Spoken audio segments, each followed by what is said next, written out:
Hey coders, good afternoon, good evening. It is episode 112. It is Thursday, the 5th of August. This is live, as it always is, on the Thursday evenings at 8 o'clock British summertime. Today we're going to be talking about jQuery, my old friend.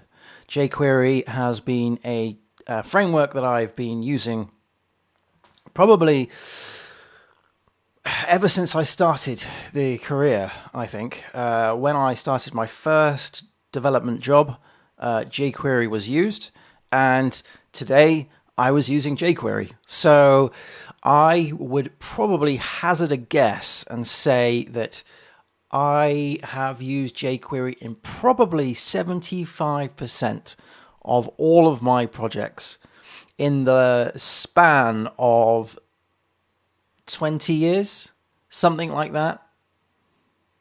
Maybe less, probably 18 years, because the first few years were I was learning vanilla JavaScript. But we're talking about a time when JavaScript was just a very small compared to what it is now. You could say it was the good old days, but then you have browser compatibility issues. You have all sorts of issues with things not working on different versions of the browser, so different versions of Internet Explorer I'm picking on here with IE6. CSS issues, HTML4, PHP wasn't really object-orientated. So there was a lot of problems with that. So jQuery is something that stepped up at the mark and was able to bridge the gap, the compatibility issues that all the sites had. Every single site, every single website back in that period had issues with compatibility of both versions of Internet Explorer or Netscape Navigator or Firefox. That's the other one. We're talking about a time when Chrome wasn't around. All right. Okay, so jQuery was the thing that people used to bridge that gap and to manipulate the DOM,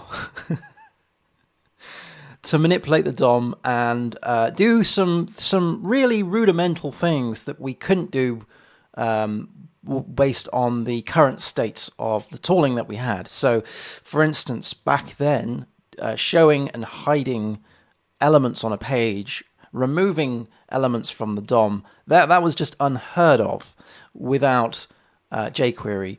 Now, yes, you could do it, but it would take loads of code to come up with some way that would work across browsers. And as the time went on, browsers got better, obviously.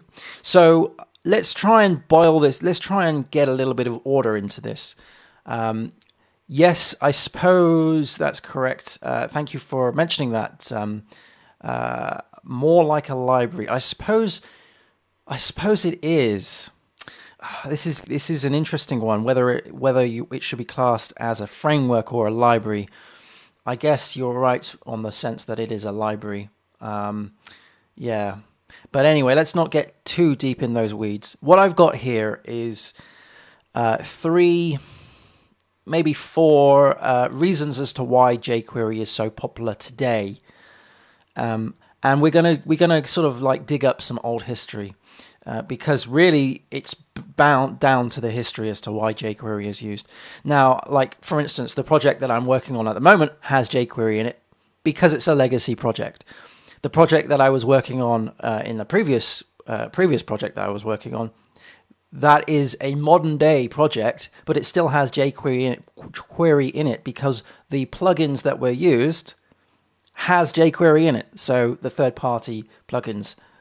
So jQuery is like this. I don't want to use a negative word like a weed, but it's like this thing that is constantly there, and it's constantly there. We're going to be asking the question as well at the end of today's show as to whether or not new developers, junior developers, should learn jQuery or not in this modern day ecosystem of the web. And I think that's an interesting topic to pick up with, but we'll do it at the end. So what I've got here is probably 4 points as to why jQuery is so popular. And popular is a word that I'm going to be using a lot, but it probably doesn't mean what everybody else thinks it means, as in a trending thing, right? Because nobody really starts a project and goes, oh, I know exactly what, I'm going to use the word framework here. I know what JavaScript framework I'm going to use. I'm going to use jQuery. Nobody really says that in a greenfield project, because there are so many good things. I mean, vanilla JavaScript would just do the work for you half of the time. But it's mostly to do with legacy. But let's get into some of the weeds as to why jQuery is so prevalent. I suppose that's a better word than popular, prevalent today. Okay, so yes, so I've mentioned cross-browser support. That was a massive, massive thing. So jQuery was the glue that allowed browsers to behave the same. And we didn't have that for a very long time. There was all sorts of hacks and different things that we had to put into the style sheets, to the JavaScript. We had to inspect the headers of the request to know what browser and what version of that browser it was, to then run certain things and not other things. So you can imagine the spaghetti code that we had to deal with. It was a mess. It was a mess. And jQuery was a way of just sort of like, condensing all of that thing into a nice API. It was the thing that we were missing. Also, jQuery was, in my opinion, the first sort of way a lot of people started to learn JavaScript. So I'm going to sound really opinionated now, but the proper way to learn a framework or learn something new in programming, in my opinion, is the first thing is to learn the language, right? So we're talking about JavaScript. So learn JavaScript, and then learn the required APIs that you need. So for instance, if you needed certain APIs from JavaScript, from HTML, learn those, and then the third step would become the decision.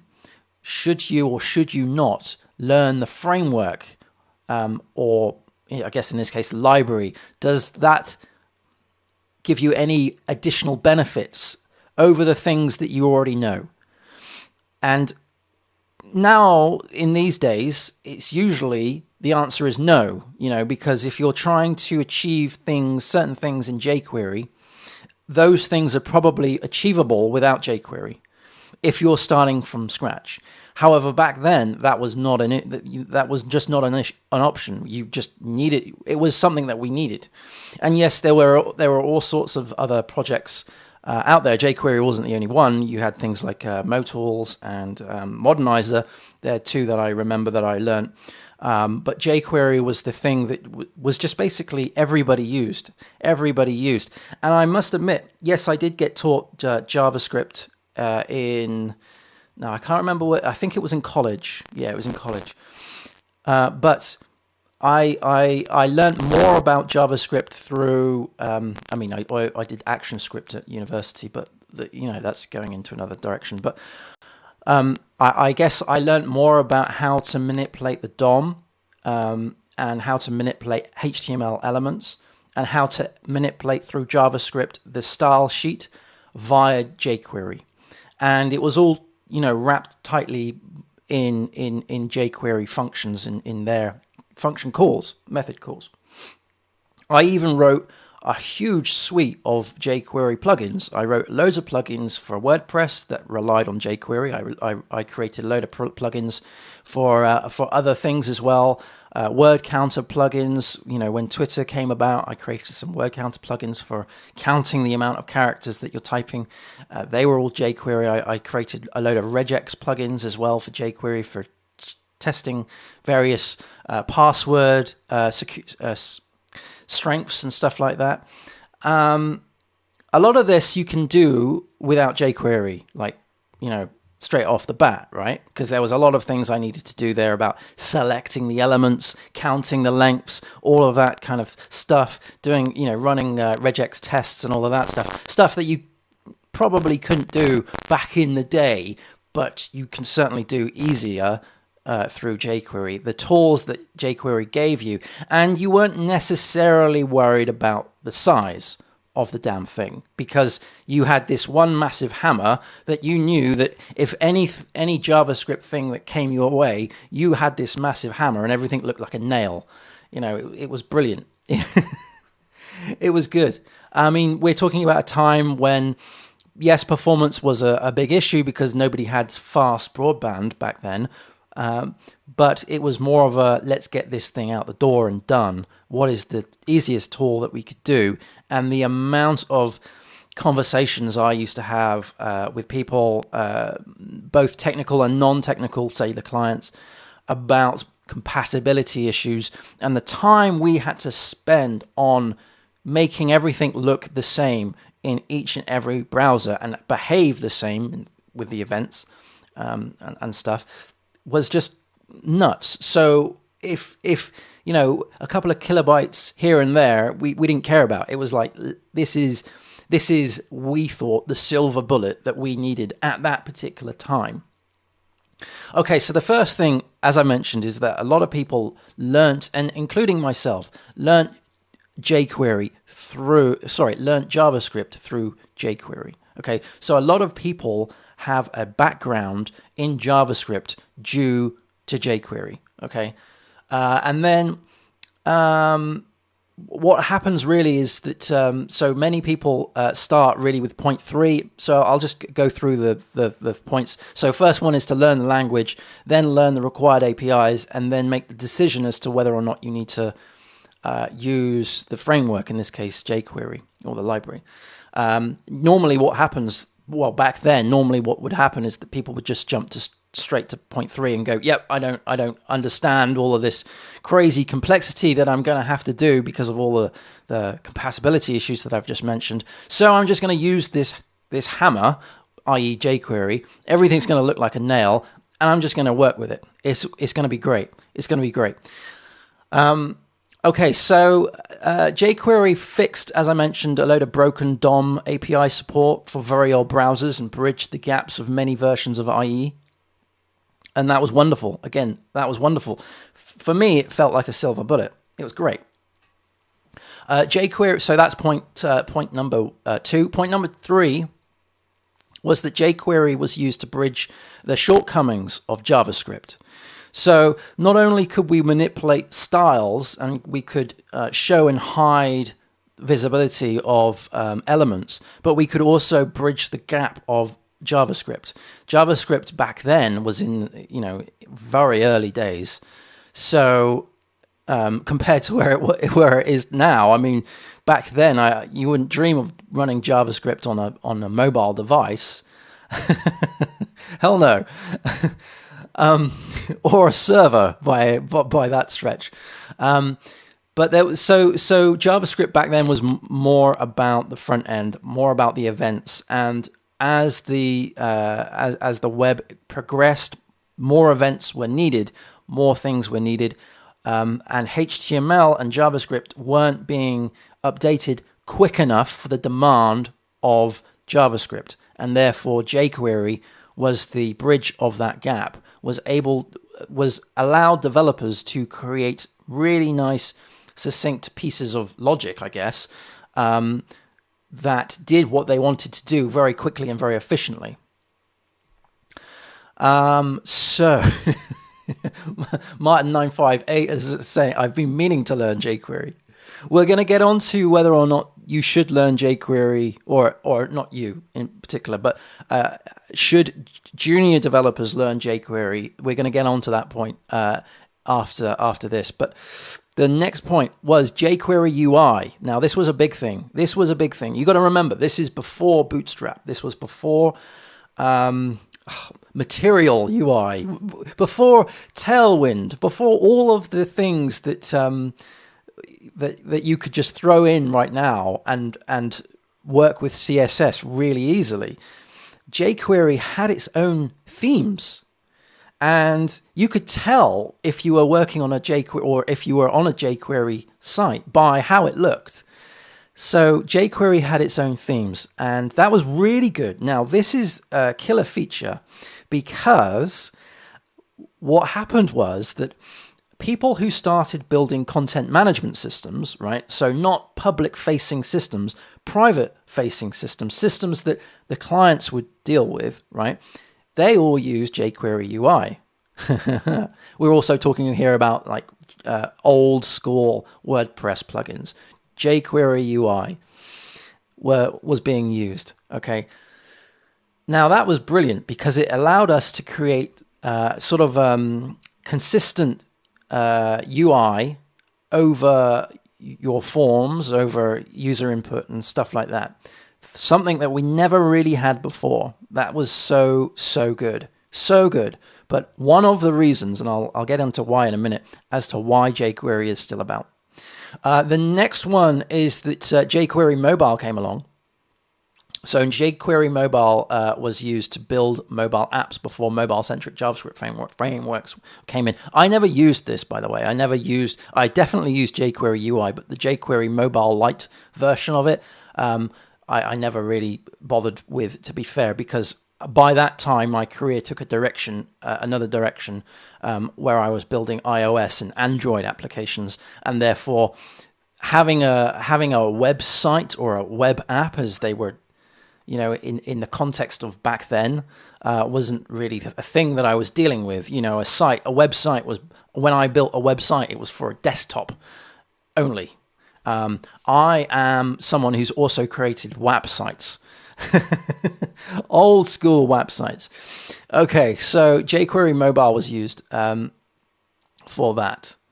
So a couple of points there, especially around the UI thing. Content management systems and systems that allowed the administrator to do things, as in update content on the website. Those rarely get upgraded. In my experience, what gets upgraded first is the front end. The public-facing site, the site that everybody sees. The back end is usually a bunch of spanners. It's a bag of bees, a bag of frogs. It's a box of frogs. It doesn't, and the client knows that, and they accept that, but they can see that it works. And because there's less eyes on the back end, there's less care, I suppose, for the front end for the back end to be upgraded. It's not the right way to think, but it means that jQuery has been embedded.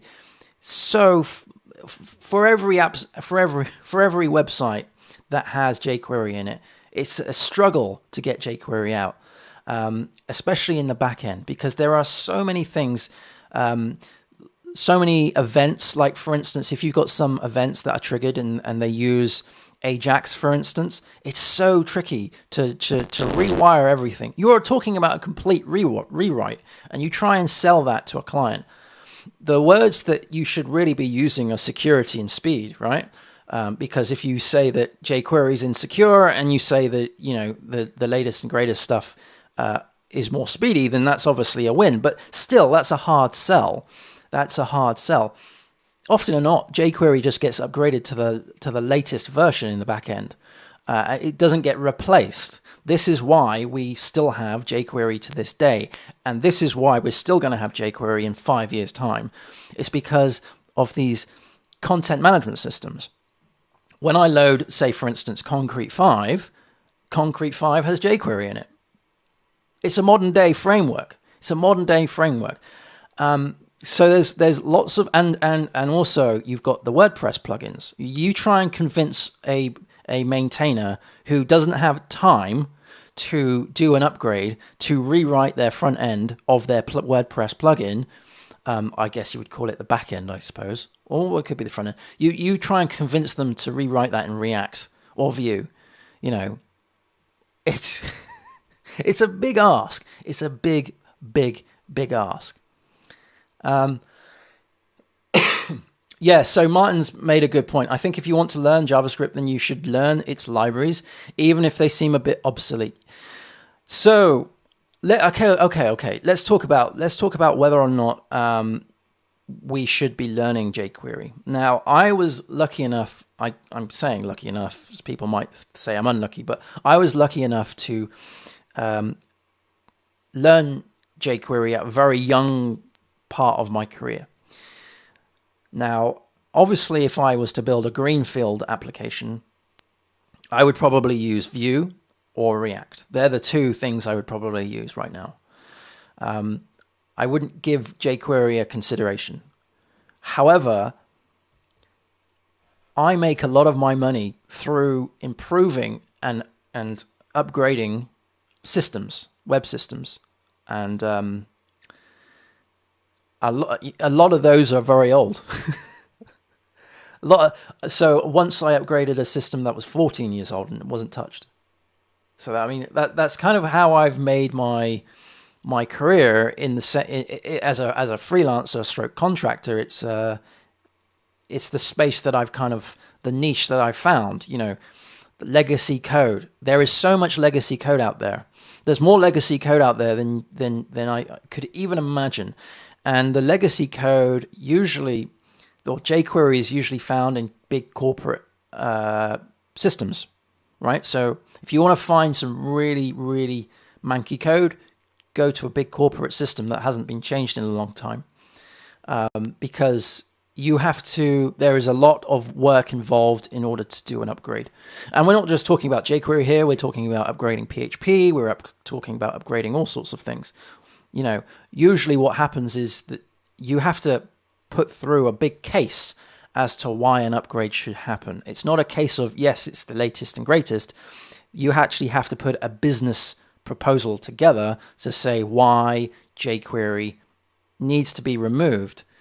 And you need to do a risk assessment. You need to create some tests, a lot of regression tests. You know, if you're talking now about replacing jQuery with React, that's a lot of work to do, an incredible amount of work to do. I would probably replace jQuery with Vue because that's probably more of a like-to-like than React. But still, that is a crazy amount of work. That is an absolute crazy amount of work. And you also have to sell this in a way that you're trying to say, whilst this upgrade is going on, we can't be adding new features because, you know, an upgrade should be done in isolation, not alongside new features, because those features themselves would need to be rewritten with our new piece of kit. So it's really hard to sell that. It's really hard to sell that. Plus, when you've got, if you're working on a system, I mean, I've built many systems where you've got teams of people in the office, in offices, and they are using your CRM that you've created, or your, I don't know, your content management system, or something that, you know, when customer services call up, they're plugging in the forms that you've created. And if you created, or if those were created years and years ago and they still worked today, they're probably running jQuery. You know, the show hide boxes and stuff like that.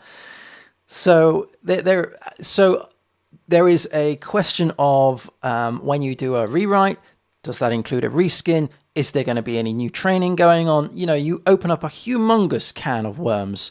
When you're starting to work when you're working in the corporate sector, let's just say, there's a lot to think about. It's not just, let's just change from React or Vue. Let's change from jQuery to something newer. It's what is the ramifications of this? What are the risks? What are the things that could possibly go wrong? And how do we mitigate all of that stuff? This is why I feel jQuery is still here today, and will still be here in 5 years' time. And we'll be seeing it less and less and less on the front end, because that's where people make their money, because, you know, people want to have efficient websites. They want to have speedy websites, secure websites. They want to have they want to manipulate the DOM efficiently. They want their developers to work quickly, but they care less about the back end, in the sense of that is less in. I guess it's a difficult thing for me to say. It's kind of like where is the value proposition? Where are they going to gain more value up front? Is it going to be at the front end, upgrading to something different, or the back end? Well, it's probably going to be the front end, right? It's probably going to be the front end. And you can probably get better metrics on the front end because you can, you review your stats and your hit rate and all of that stuff. And then you could do some A/B experiments with different versions of things or different frameworks. And you can say, yes, this page was more speedier compared to that page. Also, you've got the whole Google thing, right? SEO. You've got the whole page speeds and stuff. There's more of a requirement.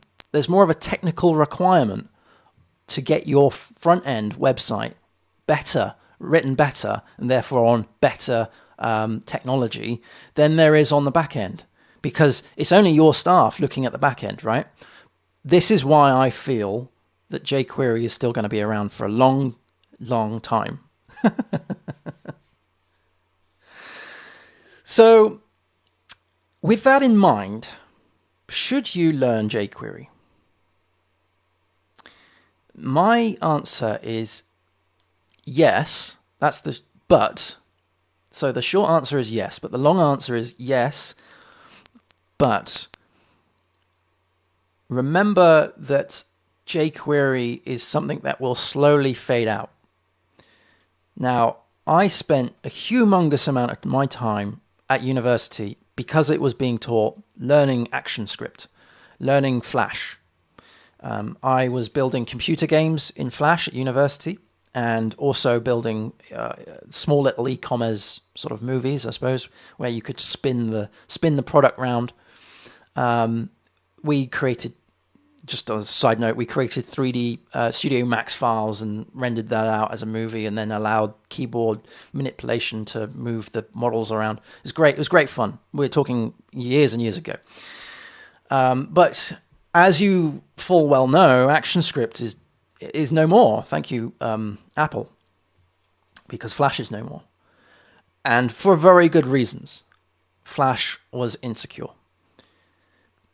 But it means that there is a long period of my life learning a technology that I'll never use, ever. I'll never, ever, ever use that technology, ever. I've taken away skills from learning that. So I've taken away, I suppose I've become a better JavaScript developer for knowing ActionScript, because they are incredibly similar, or they were at, back in that period of time. So I guess it's improved me as a programmer, but there's still this thing in the back of my head of that was a technology that I spent 2 years learning and will never use. So when I say yes, learn jQuery, it comes with a caveat, and that is be very aware that jQuery will probably fade out. It's going to be a very small fade. It's going to be a very small transition, but it will eventually go. So don't spend copious amounts of energy learning it. You'll probably only see it in like I said, big corporates or legacy code, or where you don't have control over the external plugins that are being installed. And therefore, you would be using it in a maintenance kind of manner. You won't be using it to necessarily build new projects with. You'll be using it to maintain. You'll be using it to. You might be hooking into the plugin that has it, or you might be like in my experience using Concrete 5, dealing with blocks, in Concrete 5 that have jQuery, because you're trying to access some portion of Concrete 5 through some sort of jQuery mechanics that they've brought into it. Meh. But it won't be your first choice. It won't be your first choice. And as I mentioned, it will slowly start degrading. Now, I can't put a timeline on this. I probably am saying more than 5 years, 5-10 years. But if you are I guess if you are more of a senior developer and you are working and you know that you're going to be working more on legacy code in your career, then yes, I would probably say learn jQuery. Certainly do not learn JavaScript through jQuery. That is not the right thing to do. That was something I did, and it was wrong. Don't do that. I mean, I was taught JavaScript at college, as I mentioned, but the trap that I fell into, and this goes for any framework, this goes for any library, anything, do not learn the language through the eye of the external tool, through the prism of that, because what I found myself doing is just assuming that JavaScript, the language, couldn't do what I wanted to achieve, and therefore I defaulted to jQuery, and I lent on jQuery so much, and it was, I didn't even give vanilla JavaScript a thought. Now, some would say, look, you managed to write a load of code quickly and efficiently through jQuery. So that's a win, right? The thing is, we're now in this position where jQuery is still prevalent around in the web, because a lot of people, i.e. me, have used jQuery when they shouldn't have.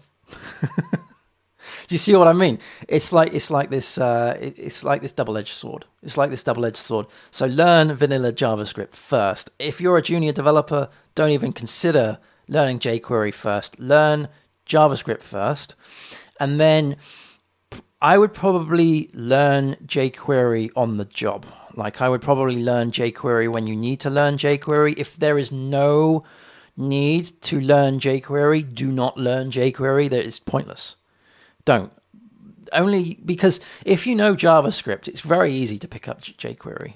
It's very, you don't have to go out of your way to learn it. Don't learn jQuery UI, in my opinion. Choose something else. Choose something that will suit your needs better. Certainly don't start a project with jQuery.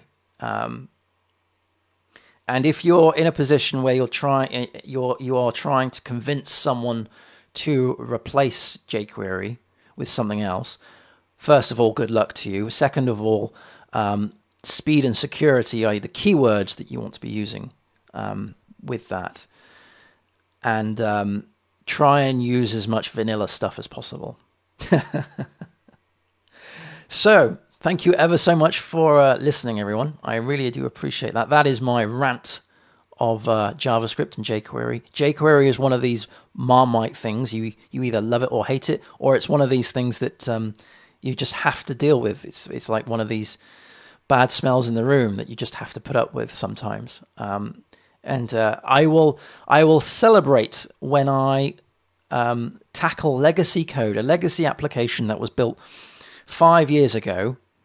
I will celebrate when that doesn't have any jQuery in it, because that is a sign that things have progressed and moved on.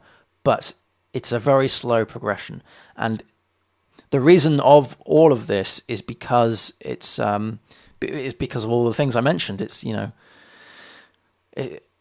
it was a tool that was used, and it stepped up to the mark, and it did all the stuff that it needed to do, and it's great. It's just unfortunate that there's huge amounts of legacy code that depend on it still. So yeah, let's see what the chat's talking about. Okay, so Martin958, JavaScript is the main programming language of the web. I don't know if I would say that. The front end of the web, yes. The back end, no.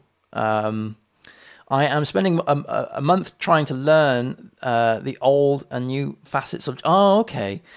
Now, that's an interesting one. I've never had thought about that. Learning the new and old facets of JavaScript. Yeah, so there is a history. There is a history of JavaScript. JavaScript was actually created very quickly.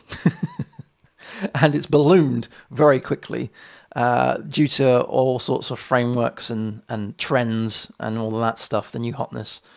That you've got all sorts of crazy workarounds that happened, especially around prototyping classes and objects, and like you said, the inheritance chain and all of that stuff. And there's been a lot of improvements that have come recently, such as variable scopes, as you've rightly mentioned there, and arrow functions and synchronicity, fetching and stuff, all the new APIs, the new stuff. And then you've got browsers that are actually using it differently than other browsers, but not in a way that will break compatibility. So you've got like the V8 engine in certain things, and then you've got the Safari WebKits and all of that jazz. So yeah, it's still an exciting time now, but it's less challenging, I think, than it was back then. And it was solved. The challenges were solved because of jQuery. But the problem is, we now have other challenges of upgrading the legacy code because of what we decided to do back then. It's a very weird circle. It's the ecosystem of the web. It's fascinating. So anyway, I need to shoot off. I need to drink this shake. I've been exercising loads recently, so I need to get that down my goblet because I'm still doing intermittent fasting, and I've got 20 minutes before I need to fast. So thank you ever so much for watching Happy Coding. This is going to go out next Friday on the podcast players. So if you don't have an opportunity to see this live every Thursday at 8 p.m. and join in the conversation, then do check out the podcast on Spotify and iTunes and wherever you get your bits and pieces from. The previous episode will be released tomorrow at 7 a.m. British summertime. Take care, everyone. Happy coding. I wish you all well, and I'll see you again soon. Cheers. Bye-bye. Bye-bye.